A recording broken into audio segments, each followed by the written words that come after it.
What if I told you Terry Crews was sexually assaulted in Hollywood and completely froze? The powerful actor, known for his imposing presence, found himself paralyzed in a moment of vulnerability. Today, we're exploring the profound moments when physical strength offered Terry no protection. His journey reveals surprising challenges that muscles couldn't solve, from childhood struggles with a father whose influence shaped him, to personal battles that threatened to unravel his most important relationship. This is the story of how one of Hollywood's most physically impressive men discovered an entirely different kind of strength, one that would ultimately transform his definition of true power. Those muscles that made Terry Crews famous? He built them out of fear. While most celebrities hit the gym for vanity or career advancement, Terry was lifting weights to survive. Growing up in Flint, Michigan in the 1970s, young Terry lived in constant terror of his own father, a violent alcoholic who regularly terrorized the entire family with unpredictable rage. Night after night, Terry would hear his father come home drunk. The sound of the front door slamming echoed through the house like a warning siren.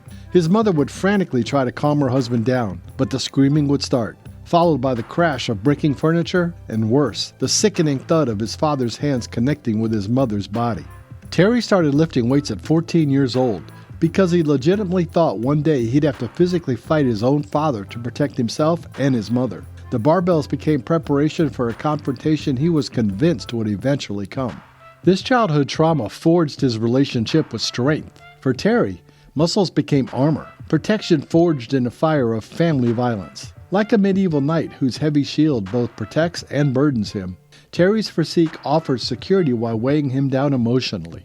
This warped foundation followed him straight into his NFL career, where his impressive physique earned him roster spots with teams like the Rams, Chargers, and Redskins. The NFL locker room was no place for emotional sensitivity. You got hurt? Walk it off. Feeling sad? Man up. Scared? Never admit it. Terry excelled in this environment because he'd been training for it his entire life, both physically and emotionally. Hiding pain was second nature. Suppressing fear was a survival skill he'd mastered before he could even drive. When his football career ended, Hollywood came calling, but only for his muscles. Directors didn't want Terry Crews, the complex human being. They wanted his physique. His first significant role was literally playing Latrell Spencer in White Chicks, a man obsessed with his own body, who constantly finds excuses to strip off his shirt. The Old Spice commercials made him a household name. Everyone knew the muscle guy who could make his pecs dance on command. He was a walking punchline. The man so comically strong he seemed invincible. Audiences laughed at his performances without seeing the scared kid from Flint, still hiding behind those muscles. With each flex, Terry pushed his real self deeper into hiding. On screen, he projected invulnerability. Off screen, he struggled with emotional pain he couldn't bench press away. People expected him to be strong emotionally. When you look like Terry Crews, nobody believes you can be broken.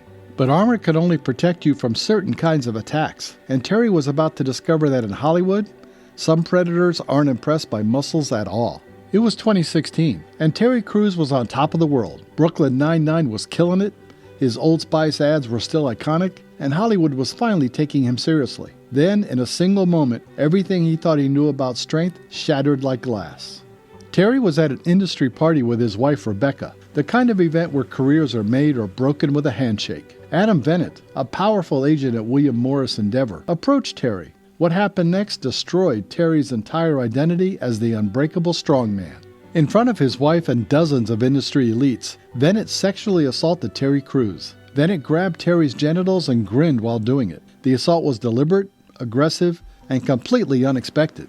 And here's where Terry's world imploded. This mountain of muscle who could bench press a small car completely froze. His body went numb, limbs heavy and unresponsive. His throat tightened, voice trapped inside. A paralyzing wave of disbelief washed over him as he stood isolated in a room full of people. All those muscles, all that strength, absolutely useless when it mattered most. The psychological phenomenon of freezing during trauma is well documented. But for Terry, this response contradicted everything he'd built his identity around. He was the strong one, the protector, yet when faced with its predator, his body betrayed him in the most fundamental way. The aftermath was brutal. Terry sank into shame, confusion, and a complete identity crisis. The armor he'd spent a lifetime building had failed spectacularly. He'd been vulnerable in the worst possible way, and his physical strength meant nothing. When Terry finally emerged from his emotional collapse and spoke out during the #MeToo movement, the backlash was vicious. How could someone like him get assaulted? Why didn't he just knock the guy out? These reactions expose the impossible expectations placed on black men in America. Be strong but not threatening. Stand up for yourself but don't appear aggressive. During his testimony before the Senate Judiciary Committee, Senator Dianne Feinstein asked, "Why didn't you use your physical strength?" Terry's answer revealed a reality many privileged Americans never consider. "I'm from Flint, Michigan," Terry explained. "I have seen many young black men who were provoked into violence. They were imprisoned or killed, and they're not here." His wife Rebecca had prepared him. "If you ever get goaded, if anyone tries to push you into any situation, don't do it. Don't be violent."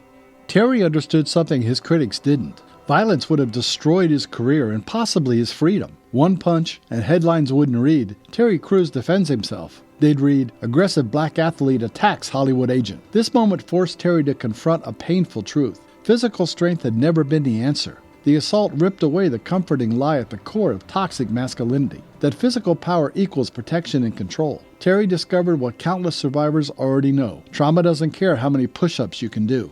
While America watched Terry Crews bravely confront his sexual assault, another battle raged behind closed doors, one that his massive muscles couldn't fight. Years before the Adam Bennett incident shattered his tough guy image, Terry was already losing a war against something just as destructive, a devastating pornography addiction that spiraled into infidelity and nearly destroyed his 30-year marriage to Rebecca.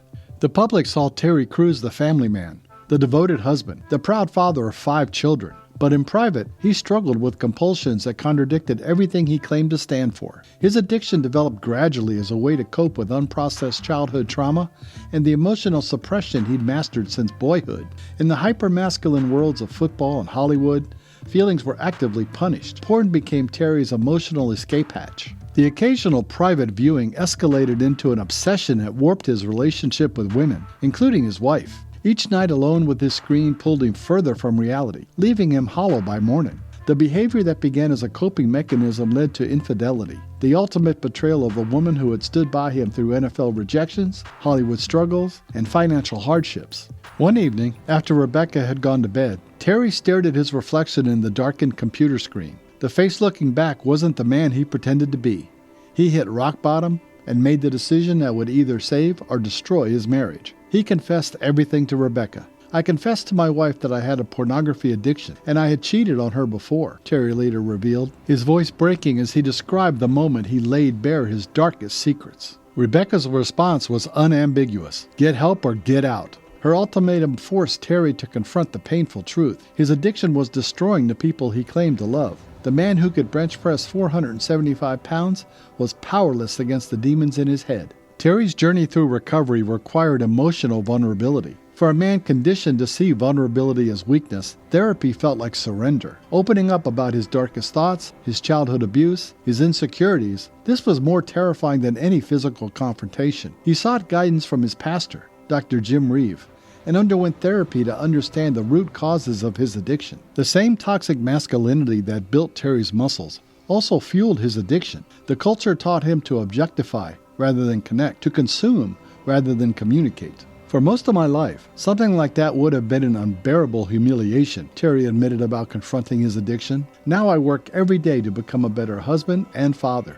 This internal struggle, combined with his sexual assault experience, pushed Terry toward a transformation more significant than any physical metamorphosis. "I have discovered strength and vulnerability," he confessed, words unimaginable to his younger self. Terry Crews transformed from muscle-bound action star to something Hollywood rarely sees, a genuinely vulnerable man. The same guy who built those muscles as a shield against his violent father now uses his platform to shatter stereotypes about masculinity, and people are actually listening. Having faced his own demons, Terry embraces a powerful truth. To be a man means accepting myself, weaknesses and all, directly challenging society's lie that men shouldn't feel or need help. His famous physique remains, but serves a transformed purpose. Like a phoenix risen from ashes, Terry's strength now manifests in his openness. His journey proves one undeniable truth. True power lies in the courage to be vulnerable.